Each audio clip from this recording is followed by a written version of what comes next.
Come on, Annie. Let's go to the movies.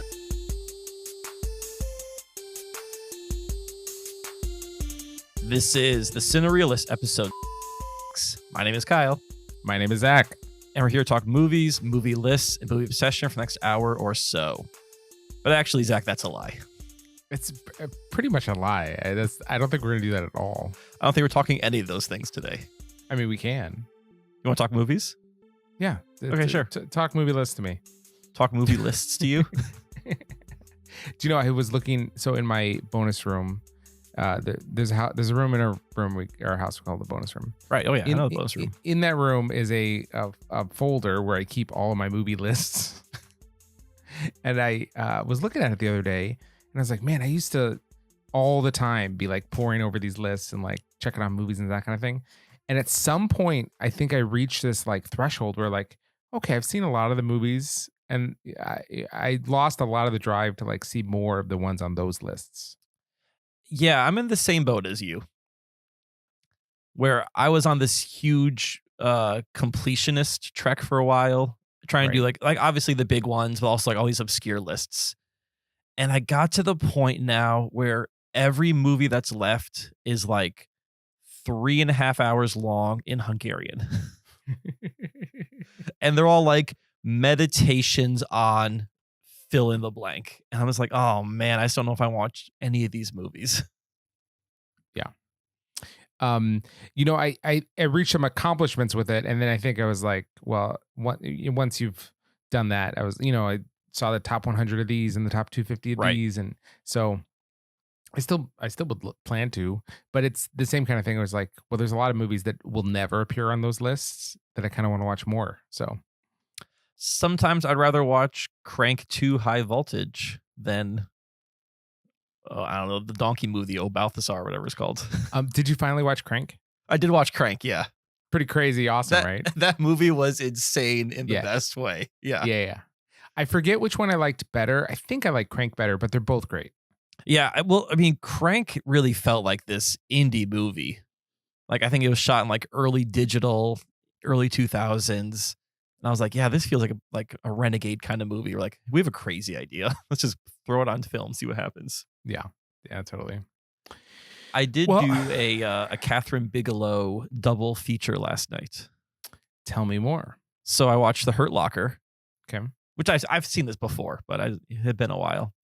And then I followed up with Zero Dark 30, as a light palate cleanser. Nice. And I mean, watching both back to back, they're both great. Okay. In my opinion, I think Zero Dark 30 is the superior film. Agreed. Yeah. Okay. Yeah, I agree.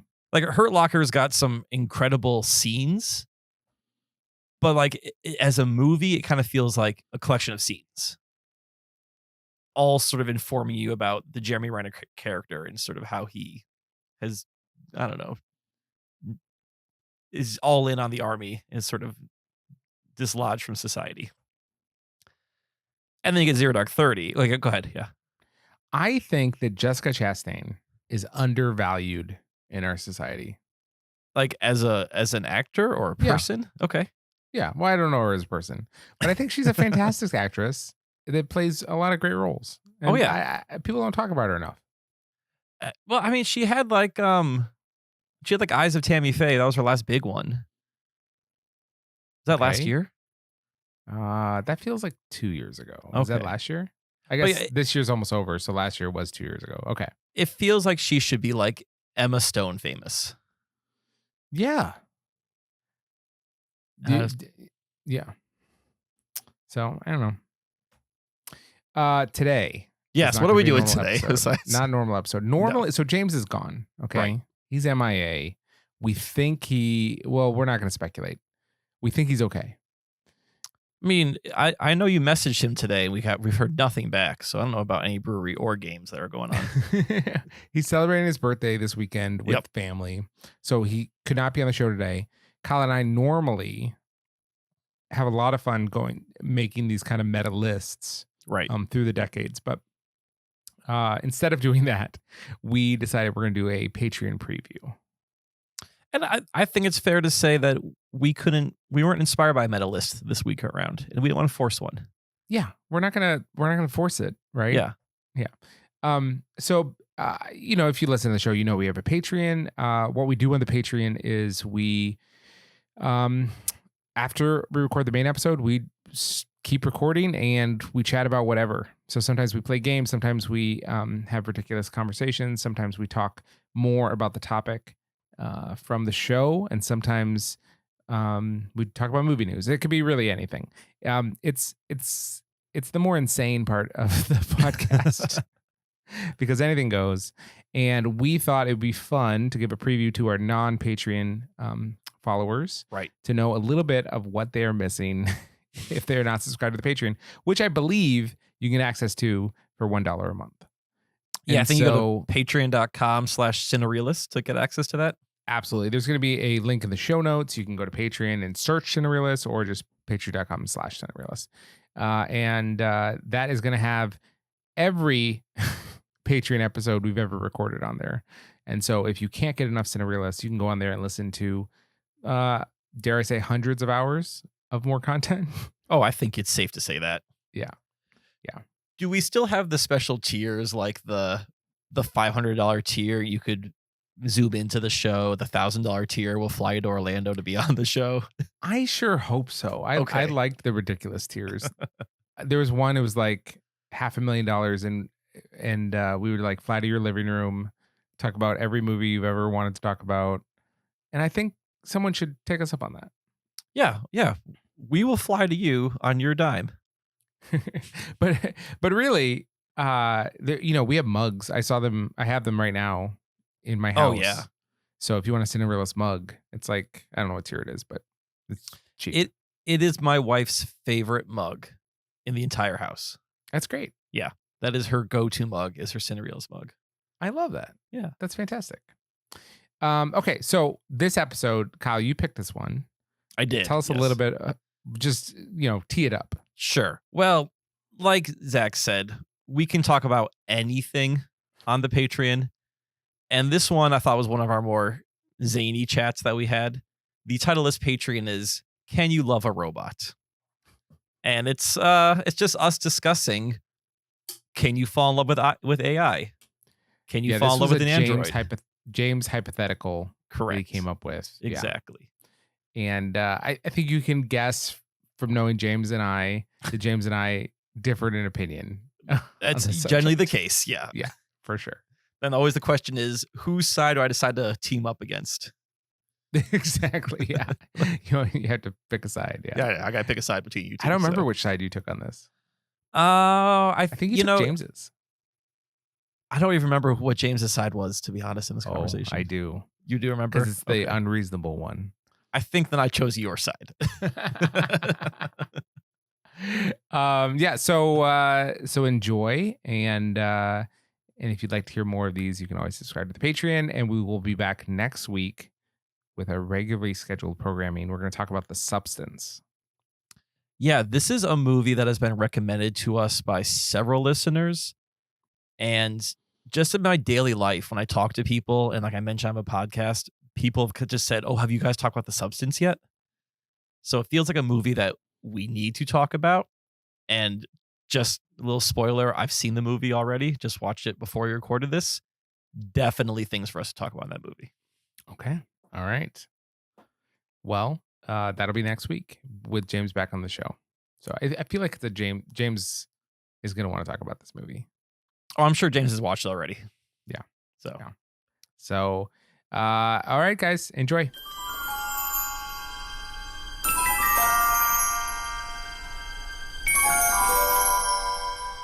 All right. The big question I have for you guys is not movie related, but is AI related.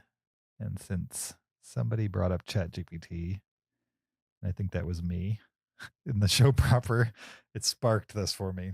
I was having a discussion with my sister when we were on vacation about AI. She's studying to get her master's degree as a pastor. I don't know what the official term for that would be, but she's doing that. And she was writing a paper about what that means to her, like being a pastor. And the next class they were having was going to be a discussion on AI and how much, as a pastor, you should lean on AI and how much you shouldn't, type of thing. And that got into a whole discussion, which ended at a question. And here's the question I'm going to pose to you guys. Let's say tomorrow, not even tomorrow, let's say on your deathbeds, okay? You learn, and you've lived a long life, okay? Long, happy life. And on your deathbed, you learn that your wife is secretly a robot and has been from day one, and she didn't know she was a robot. Okay? So she's not deceiving you, but you found out she's a robot. Okay. And I'm positive, like it's not, I'm deluded. No question. She's a robot and has been and hasn't been keeping it from you. Do you love her any differently now that she's a robot? No. Kyle? Yeah, this is my deathbed. I mean, maybe if the deathbed is a problem, pull it away from a deathbed. You've had a long life with this person. Okay. Does it she change wasn't anything? misrepresenting her. She wasn't misrepresenting herself at all. Right. So how do you feel about the idea of humans and robots humans legitimately being in love with a robot? Do you think that's possible, knowing the robot is a robot? What, the human knows the robot's a robot? Mm-hmm. Yeah, I think it's possible. Do you think you have the capacity to love a robot, knowing it's a robot? Are you when you say robot, like, are you saying, am I falling in love with like a chatbot, or like am I falling in love with like a physical thing that looks like physical manifestation to? That is indistinguishable from an alive human at its surface? So in your scenario, I fell in love with a human, right? And then I only discovered that human was a robot. Right. But if nothing changed about Julie, right? Right. And then you take the scenario of you knowing that she's a robot from day one, would that change your love or the course of your life? No, because I've already fallen in love with this person that I thought was human. Right. Now, the fact that they're a robot in real life just makes it confusing, you know what I mean? But like, it doesn't delegitimize the love I had for her when I thought she was a human. Now, can people fall in love with things that they know are robots? I think they can, in the same way that people fall in love with all sorts of things. You know, they fall in love with animals, and they fall in love with works of art, and just in all the random things that the many ways you can stretch that word. Right. And also the way that you would fall in love with somebody who's a carbon copy of Julie and happens to be a robot. Like, in theory, you would fall in love with this robot Julie just as much as you've fallen in love with human Julie. Oh, sure. The distinction I'm trying to draw is, are you being deceived or not? Sure. By the other thing. By the robot. For sure. Yeah, exactly.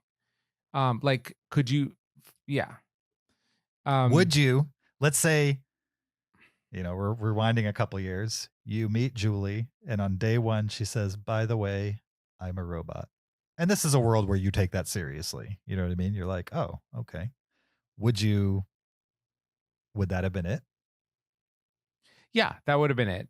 Okay. I mean, let me take the scenario a little bit in a Doesn't different that make direction. you sad though, knowing like what could have been? Because No, it she's doesn't. exactly the same as if she was human. So you're giving up Except for what you've had so far with her. No, she's not exactly the same. She is. She's exactly the same in every way, except she's a robot and not a human. Sure. That is a difference. But everything that you would know of her is exactly the same. Because you can't see the inside of her. All you can see is what she said to you and what she's been to you. No, but there is actually a difference between a robot and a human, right? Even if I can't perceive it, there is a difference. Let me give you another scenario, okay? Sure. That's similar, just to tease out the point, okay? Let's say you're in love with someone, and then you find out they're actually a cactus, okay? Well, you'd be pretty stupid. Well, I know. I'm just saying, like, can you fall in love with a cactus? And like, the but idea a is cactus like, yes, can't act like a human. No, this cactus can, James. This cactus can act like a human. No. So the point is, Les, you can fall in love with a cactus because you thought it was a human. But like, do you fall in love with a cactus? No, you fall in love with a human you thought it But was. a cactus can't act like a human, Zach. But a not? robot someday could act like a human. I think we say a robot someday will act like a human. Right. Will I think act like could a the human. answer, yeah. Oh, I mean, we're like, Not that far away from it right now. yeah. We're a more far couple away from years. like the intelligence behind it acting like a human. We're pretty close in that sense. We're pretty far away from to having a a physical, physical robot. robot, Right, fooling yeah. us. Yeah, that'll be a while. Right. Yeah. But no, I think that there's something meaningful in having authentic human to human relationships, and that regardless of how much the simulation is similar to a human, Mhm. the fact that it's not means that essential thing that I'm calling essential, the human to human relationship, is just never going to be there, no matter how close it is to reality, because it's not a human. I mean, are we talking, without getting metaphysical, are we talking like a soul or something like that? I think that's without what getting Zach's- spiritual about it. I Is think that that's kind of what you're saying? Loosely what Zach's saying. There's an intangible here. Right? Not even just an intangible. Well, maybe, perhaps. I Because mean, if if a you want to robot talk about, acts like a human, has emotions like a human, and affects us just like a human, the only difference is a soul. or the reality that it's a robot. Sure. But you can love a robot. Legitimately love a robot. Because in the one But- scenario where you're near your deathbed, your love didn't change for that person when you found out they were a robot. So you can love a robot as long as they act like a human. Well, so part of that, again, you can love all sorts of Sure. things. That word can mean a lot, but there's a difference between losing love for and falling in love for, right? So if you already love something and you find something new about it, Sure. that might not be enough to fall out of love with it. Mhm. But that's not the same as like you can fall in love with something. But yeah, let's talk about the soul for a second. So I believe in a human soul. If you do, are you saying this robot does or does not have a human soul? I would say it does not have a human soul, but to the people around it, it's human, whether it has a soul or not. Did you say it's human?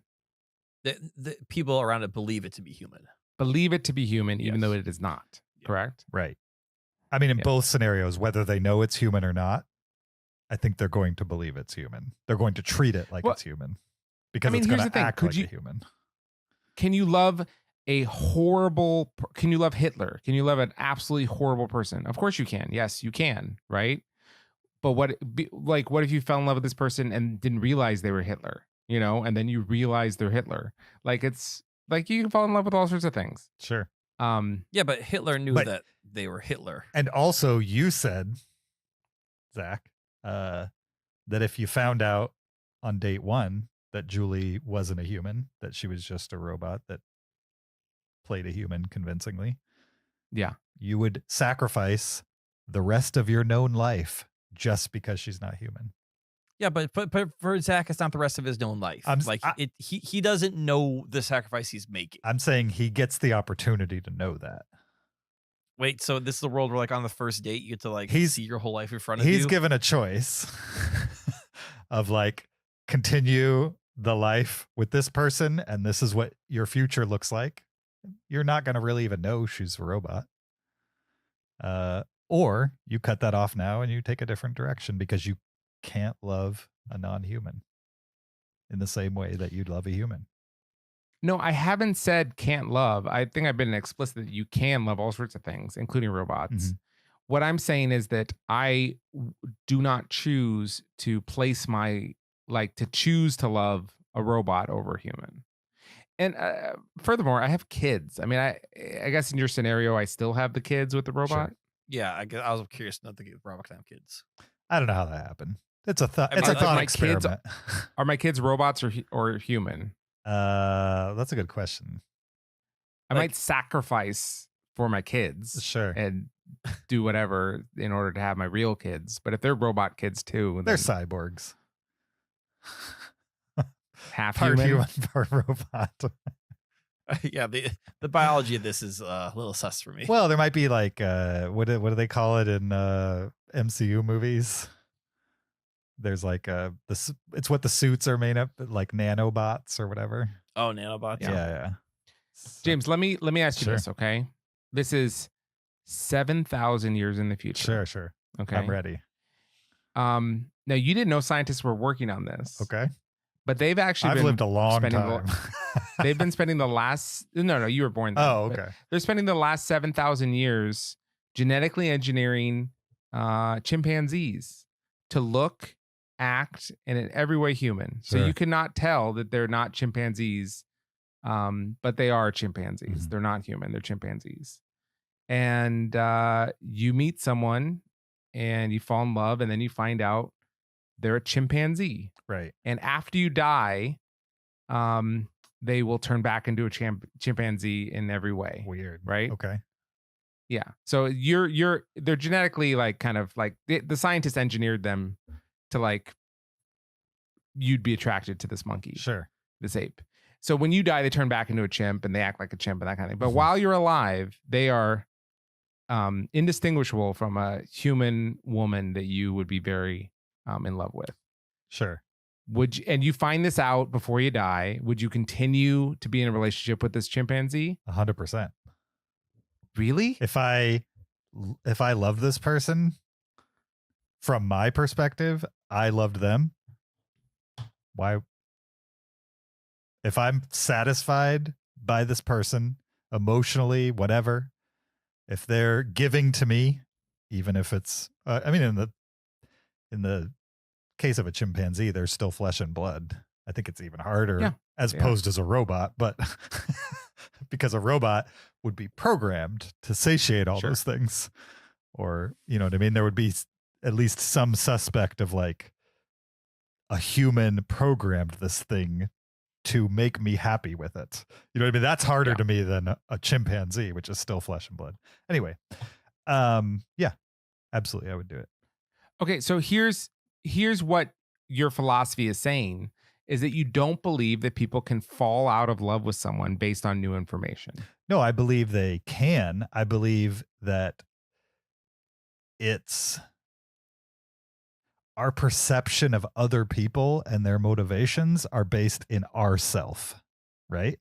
And so if something is a facsimile of life and we get a perception of support from them and love from them and a team member from that, you know what I mean? Like all the things that people in relationships, I assume, because I'm not in too many romantic situations, get from their partner, then what does it matter in the end? From the thought perspective, whether they're actually human or whether they're a robot who is satisfying all those same needs that your physical partner is currently satisfying for you.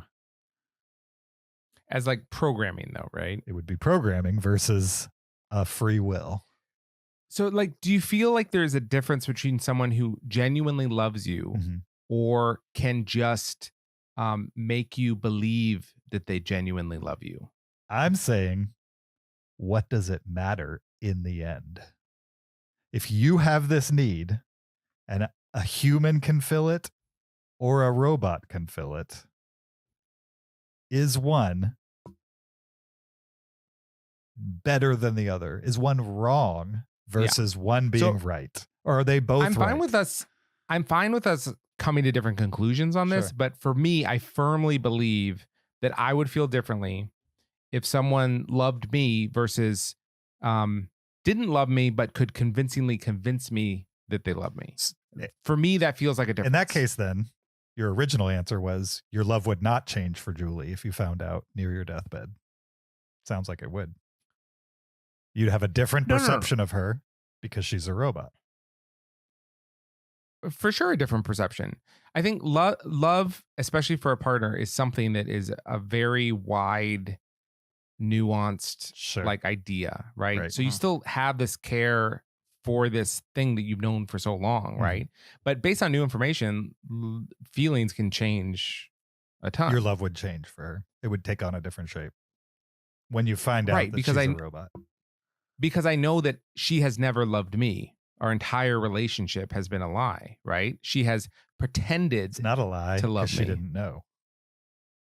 No, not her lie. Right. It's a deception, like a cosmic deception. Gotcha.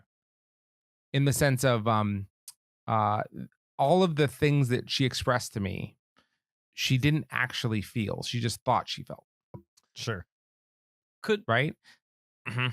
Kyle? Yeah, so I guess I want to jump into like what's programming and what could you feel? Because right, you were saying, oh, this robot is programmed this way. Mhm. But humans, we're essentially programmed also. We're not necessarily programmed by something else, but like if Our if- environment, the amount of information we have Right. access to. yeah. Sure. So like the three of us would each respond differently to a certain scenario, Mhm. whatever it is. And that's our programming, right? On the inside of us. I am attracted to a certain thing, person because of essentially my programming. Sure. So I guess part of me, as I'm thinking about this, part of me is thinking like, what is the difference between human programming, where we're getting inputs from our environment and that kind of shapes ourselves, versus computer programming, where they're getting an input from. I mean, they get input from something, but then if you're talking AI, they're also getting inputs from their environment. Mhm. And, So and I would I'm not using there for AI, but Sure. for its environment, whatever you want to say it. I would bring up two things. One is you have all this, input coming into you, right? And Yeah. then your own like biases and predilections are shaping those. But then they're producing authentic feelings in you, right? And sentiments and those kind of things. With the robot, it's not it's not creating any authentic feelings. It is simulating authentic feelings. So then I guess the crux of this question is, can robots love? The crux I of the think James question would from say my perspective is, does it matter whether they can love or not? Right. To Zach, it seems like To it matters you- if robots can love or not. But to you're getting the same thing from that person, whether they're a robot or not. So to you, does it matter?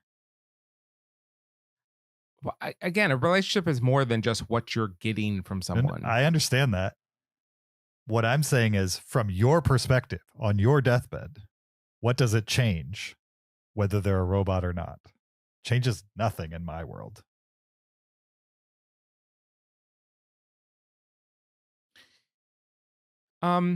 Yeah, well, I understand it changes. It nothing in changes your world, it changes something from their perspective, right? Because they just found out they're a robot, and every memory, every emotion, every has been generated through programming in some way, shape, or but form. how is their experience any different than yours? Both of you have learned that this person is a robot. Sure. What's the difference? I mean, they have no difference. They thought they were a human the whole time. So maybe they have an existential crisis in the moment on some level. But why do they have a different existential crisis than you would, right? Both of you are learning that they are a robot, have your memories are inauthentic, all these things are the same between you two. Sure. I mean, the memories are happened, so they're authentic in that from that perspective. Right. Yeah. Okay. But like, so basically, like, does it matter if the person you love Is a robot or not? loves you?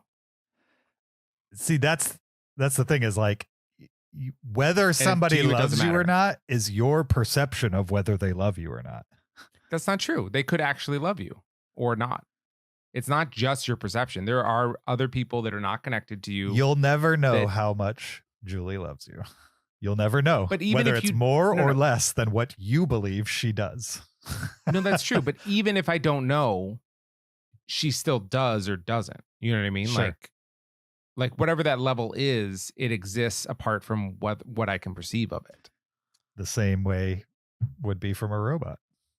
It's still So- coming The from robot just your wouldn't. perception of what that thing, whether it's a robot or a human, is giving back to you. I mean, it's the same idea of like, would it matter if you're in the Matrix or not to you? Like, what if this entire thing is the Matrix and you're Yeah. just in a jelly pod? Mhm.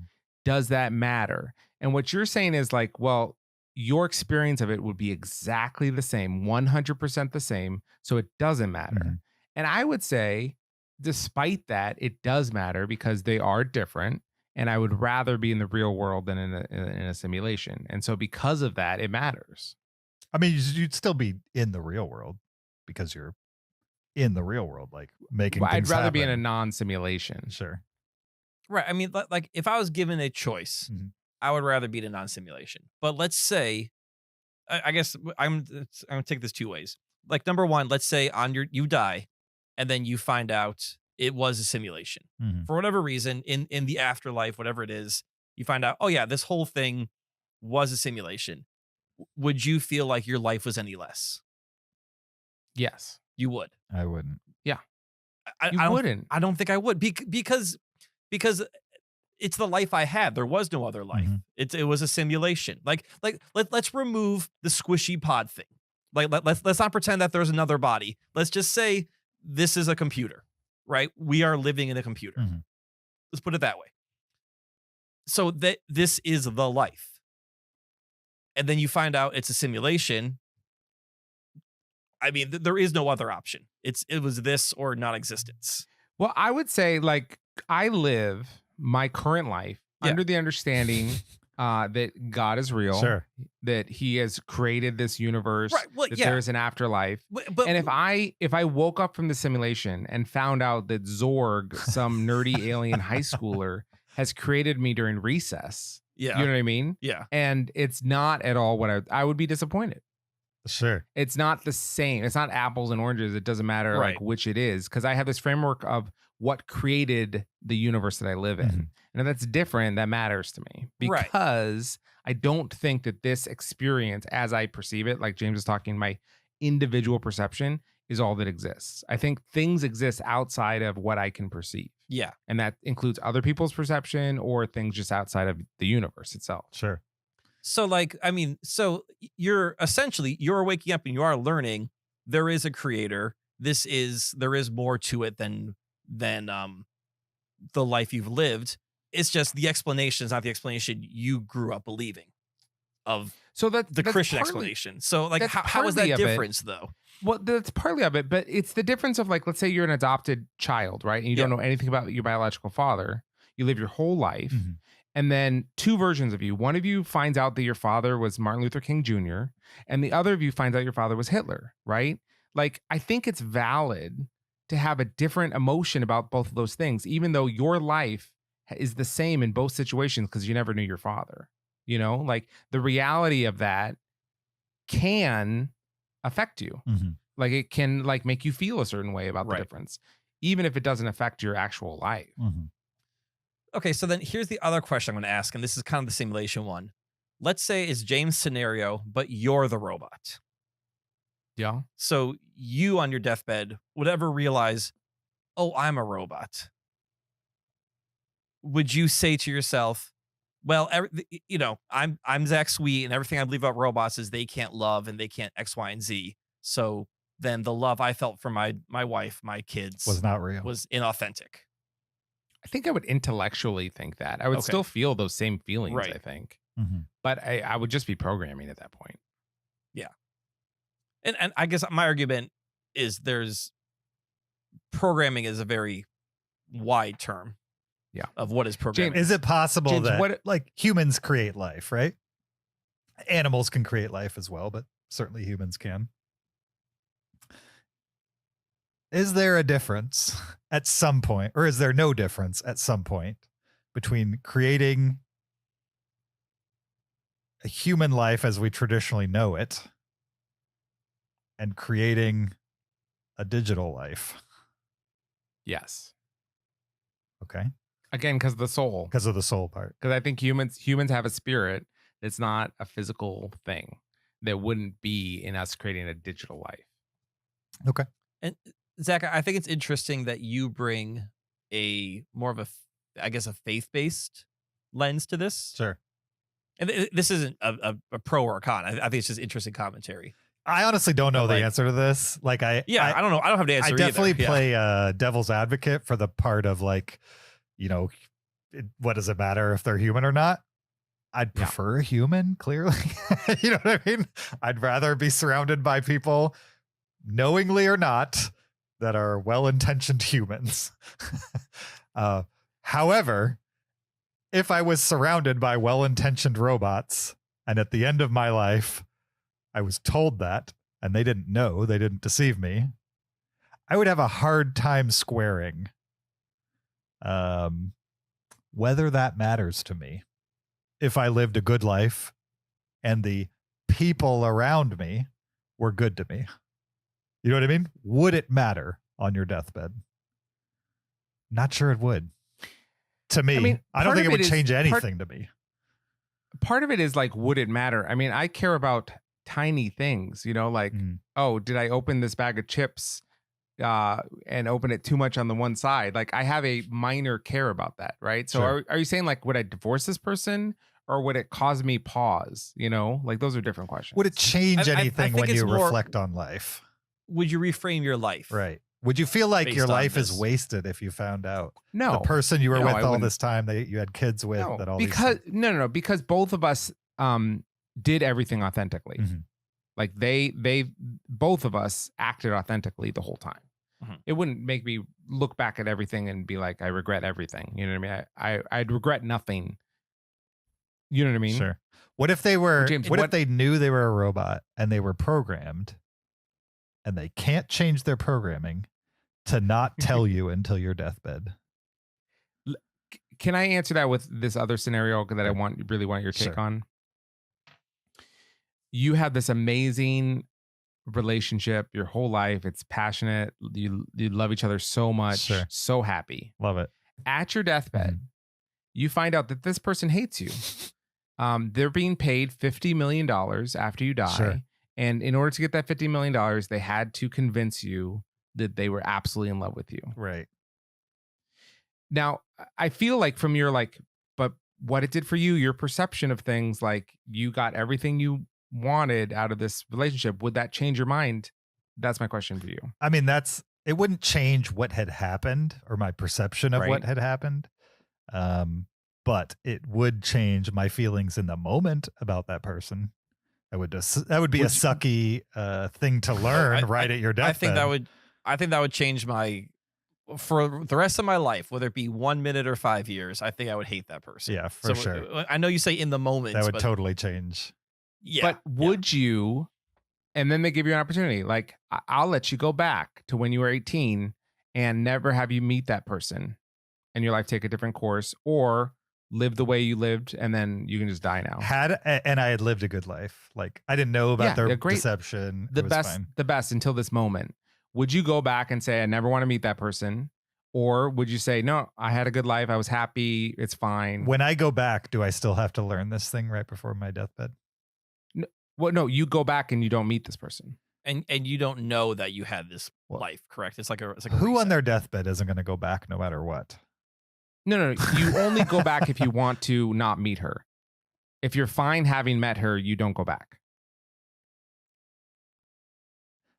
But I still get to maintain all the memories of my previous life. No, I James, think it's a James, reset. What there's okay, fine. They're saying you can reset. You're going to wake up and be 18 again, having never remembered this conversation. Sure. And Would this you? person will not enter your life. Right. Yes. Would you like this person to be in your life or not be in your life? Would you pick be in my life? I think I would pick be in my life. So you're picking. You would do it all again, Mm-hmm. Probably. knowing With this person that hates you and knowing that is this person was paid only to love you. doing this for money. It's a known. See, They're I going to would be not. nice to I me would- my entire life. Because then the whole And I don't have to go A, back and relive it over with the knowledge that they had this disdain for me. Yeah. It's just, Yeah, you'll I'm die gonna without die ever like knowing. normal. But like, there's value in not being married to a psychopath. I agree. Right? They would do this to someone. I agree.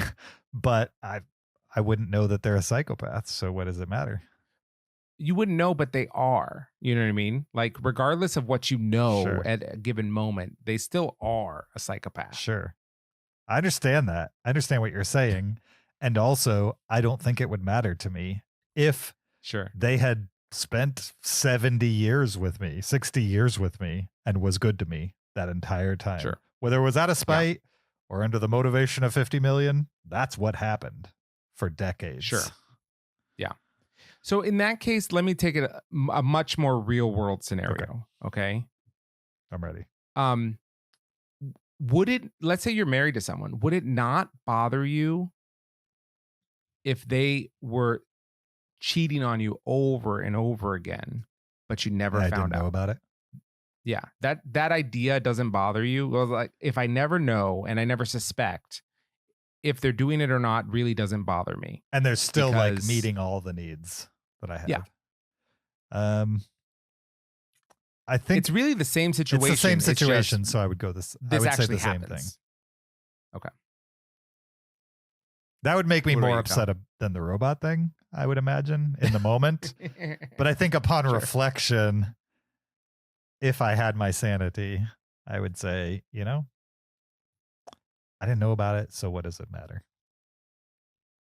Yeah, I mean, I think if I found out that either my wife was paid to love me or my wife had been cheating on me my whole life and I never knew about it, and I had the chance to go back and redo it, I would choose the chance to go back if I had the chance to go back and redo it without meeting that person, I would choose that because again, that's in inauthentic life where you've been deceived, you've been lied to. It's the same idea as the robot falling in love with you, knowing it's a robot and not telling you it's a robot. I think these are all this. I mean, I'm guessing that these are all the same scenarios. Yeah. Basically. And I think for me, what it comes down to is was there deception there or not? Mhm. And if there was no deception, then I would be more likely to be okay with it. I think it'd still be a bit of a shock to find out, oh, my wife's a robot, didn't know it. Like, Oh, yeah, there's, I'd be there's some shocked. processing going on. Or she there. hated you. I don't think I would get Managed divorced. to hide it for that long. Yeah, but I think if there is knowing deception, that's a different story. Yes. Sure. If I was not on my deathbed, let's say I found out at 65 and we got married at 18, the whole time she hated me and was waiting for her $50 million payout, I think we'd have a problem. You know what I mean? All right. Yeah. Especially if there's like a no divorce clause in that payout, I'm definitely I'm doing just- anything I can so she doesn't not get that money. I'd be like, well, I got to make some money if you're waiting for 50 million. That's for sure. Yeah. Yeah. I think the difference is whether you're looking back on a life that's going to disappear in moments from now, or whether you're midlife and you want to change the situation for yourself, because knowing that the person is doing all of those things with ulterior motives is very different than having that person have already done all those things with an ulterior motive. You know what I mean? And it's over, essentially. They're not doing it to you anymore because you're dying. I don't know. I think those are different things. But I mean, in the big picture, yeah, it's better if the thing has a soul and is making their own decisions to Yeah. make you happy. But I think in the end, on your deathbed, I'm not sure it matters. Hey, buddy, it's bedtime. Let's ask. Guys, this is What are a you doing conversation up, that's buddy? much more suited for being like on some tubes on a river. Okay, you go. I don't know. I think it's interesting, and I was curious what you guys thought. Go to bed. I'll fill up. Zach, could you ask Jacob if he found out It's too late. on his deathbed that you were a robot? Could you imagine giving him an existential crisis at Oh 11:25 no, Zach, at Jacob night? be like, my dad's a robot. That's awesome. All right, guys. I'll be back, or I think we're you can done. leave. I think we can wrap this up. Thanks, guys. We'll see you next time. Let us know what you Bye. think. Goodbye.